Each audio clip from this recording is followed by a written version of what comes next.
pala ni Daniel hindi lamang mula sa Angkang Padilla, pero mula din sa mami niyang si Carla Estrada.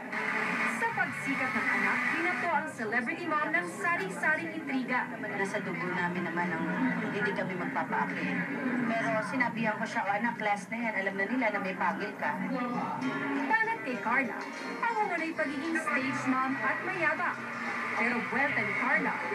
Nakakatuwa kasi syempre, mahirap kasi meron pa rin mga taong nabubuhay sa inggit. Diba? So, alam mo yung buhay nila na parang impyernong walang apoy.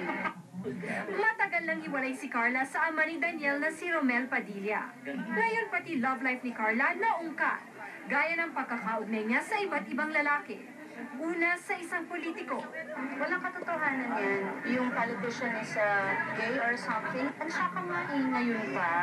Itinanggi rin niya ang pagkakaling sa basketballistang si Mark Aguiwa. Nakakatawa yung sorry pero hindi ko pa talaga siya nakikita. Unang-una hindi ako nanonood ng basketball. Pero ang nagbuko kay Carla, ang anak. Kaya siguro naisip na si Mark Aguiwa. Sino Mark yun? Sinong Mark? Yung kaninang mali. Yung ni Mama. Mark ang pangalan, pero hindi si Mark. Yes. Hindi totoo yun.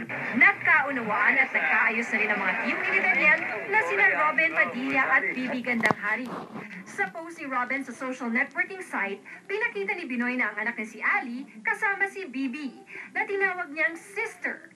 Nasa ospital si Bibi dahil sa seryosong impeksyon. Ayaw nang mahimasok ni Daniel sa issue ng mga tiyuhin, pero nagbigay siya ng opinyon tungkol sa tingin niya sa third sex. At ang kaibigan ni Mama Bading, so wala akong problema sa kanila. Hanggat hindi nila ako minumulis. Marie Lozano, Patrol ng Pilipino. Alam mo, Dele, magaling ka.